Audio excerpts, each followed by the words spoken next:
ನನ್ನ ಆಸೆ. ನಿನ್ನ ಆಸೆ ಬೇಗ ಪಾಲಿಸಲೆಂದು ನಾನು ಆಶಿಸುವೆ ಕಣೆ. ಆದರೆ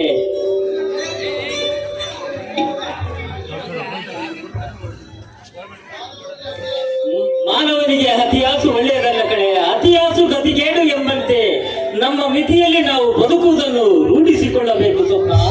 ಆಗಲೇ ನಮ್ಮ ಬಾಳಿನ ನೌಕೆಯ ಪ್ರಯಾಣ ನಿರಂತರವಾಗಿ ದಡ ಸೇರುವುದು. ನೋಡುವೆ, ಅತಿ ಆಸೆ ಗತಿಗೇಡು ನಿಜ. ಆದ್ರೆ ಮನುಷ್ಯನಿಗೆ ಆಸೆಗಳೇ ಇಲ್ಲದಿದ್ರೆ ಅವನ ಜೀವನ ಬರಡಾಗುತ್ತೆ. ಅದು ಅಲ್ಲಿ ನೋಡು, ಆ ಸೂರ್ಯನ ಕಿರಣಗಳಿಗೋಸ್ಕರ ಈ ಜಗತ್ತು ಕಾದು ಕುಳಿತಿದೆ. ಹಾಗೆ ಆ ಅರಳಿ ನಿಂತಿರುವ ಆ ಪುಷ್ಪಗಳ ಸುವಾಸನೆಯನ್ನು ಕೇಳು.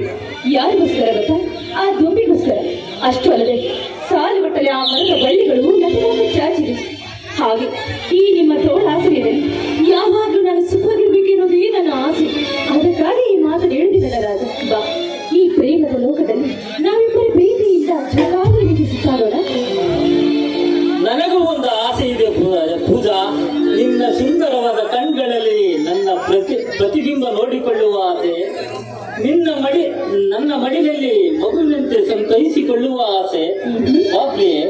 ಆಹಾ, ನನ್ನ ಜಾಣ, ನೀನೇ ನನ್ನ ಪ್ರಾಣ. ಯಾವಾಗಲೂ ಸಾಗಲಿ ನಮ್ಮಿಬ್ಬರ ಪಯಣ. ಅದೇ ಸಂತೋಷಕ್ಕೆ ಒಂದು ಸುಮಧುರ ಗಾನ. ನೀನು ಒಲಿದರೆ ಸಂಗೀತ, ನಡೆದರೆ ನಾಟ್ಯ, ಮಯೂರಿಯ ಸಂಕೇತ. ನಿನಗಾಗಿ ಬರಲಿ ಒಂದು ಮಧುರ ಗೀತೆ.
Nanda